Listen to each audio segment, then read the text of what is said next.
Welcome back folks to the weekly Boston Bruins recap. Last time I wrote this, the Bruins were 100, coming off an impressive win against the defending Western Conference champions, the Nashville Predators. They had a good chance to keep the good times rolling because they were playing some of the worst teams in not just the Western Conference, but the whole league. They had a home-and-home series with the lowly Colorado Avalanche, then a quick visit to the desert to play the Arizona Coyotes, and for the first time ever, the Bruins faced off against the newly created Vegas Golden Knights. A quick glance at this week, it would be easy to imagine it was an easy week for our Bruins. Alas, that was not the case. The Bruins played just bad hockey for a majority of the week, and it led to many struggles for the whole team. I guess it's time to jump in and hopefully they can get back on track soon.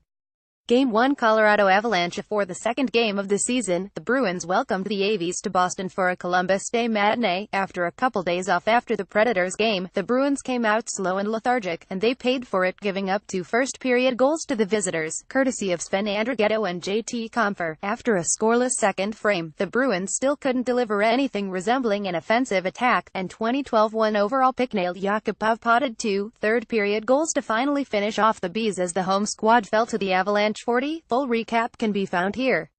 Game 2 Colorado Avalanche. After the thrashing the Bruins took on Monday afternoon, the Bees visited the Avies in Denver on Wednesday night, hoping to return the favor. Unfortunately, that didn't happen. They came out flat again and were once again chasing the score as Harvard product Alexander Kerfoot tipped home a point shot to give the Avies a 10 lead.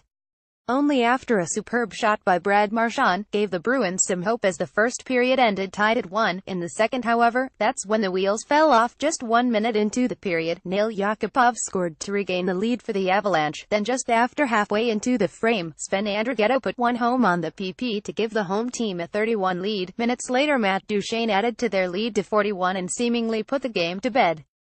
Going into the third, Tuukka hit the bench in favor of backup Anton Khudobin. Halfway through the final frame, the game was still 41 Avs, when the Bruins scored 2 quick goals less than 2 minutes apart, courtesy of Tim Schaller and Torrey Krug on the PP, but that's all they would get as the Avalanche got 2 late empty netters from Andrighetto and Tyson Jost, resulting in a final of 63 Avalanche. Full recap is here. Game 3 Arizona Coyotes Glendale, AZ, October 14th. Jake DeBrusk. The Bruins hit the desert for the first time this season, giving Anton Khudobin his first start of the young season, after an almost identical first period occurred in Arizona, where the Bruins went down first after a goal from Mario Kemp. The Bruins equalized off a goal from David Pastrnak, but, unlike Colorado, the second period was possibly the best period of the season so far. They scored 3 times in the period from Jake DeBrusk, Zdeno Chara, and Brad Marchand to end the period up 41. In the third, things were looking just peachy, until Oliver Ekman-Larsson scored on the PP to cut the Bees' lead to 2 goals. Seconds later, Tim Schaller scored to go back up 3 goals. The final nail in the coffin came courtesy of Anders Bjork scoring his first career goal on the PP to wrap up the game and give the Bruins a much-needed victory over the Coyotes 62. Full recap of the victory for you. Game 4 Vegas Golden Knights. In the final game of the road trip, the Bruins woke up in Vegas, preparing for an actual hockey game in Vegas, on the second night of their first back-to-back of the season, a relatively uneventful first period, where neither team could maintain any offensive momentum. Not much happened in the second until a great individual effort play by former Boston College Eagle, Alex Tuch scored his first career goal to give Vegas a 1-goal lead. 3 minutes later, Vegas doubled their lead from Vadim Shipachyov scored his first career goal to double the lead at the end of 2.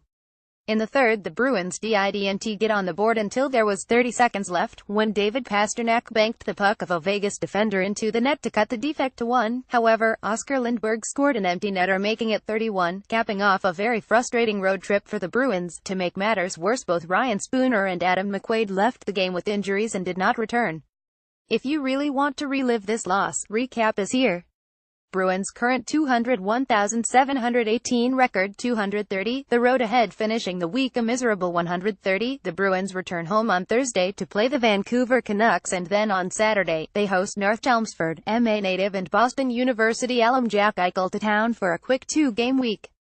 Last week I predicted the Bees to go 310 against weak Western Conference teams. I was really wrong. I hope to bounce back this week, as do the Bruins, so that's why I believe the Bruins will finish the week 101, defeating the Canucks on Thursday, but falling in OT to the Sabres, on a goal from Boston boy Jack Eichel. P.S. Patrice, if you're reading this, come back soon, we miss you bad.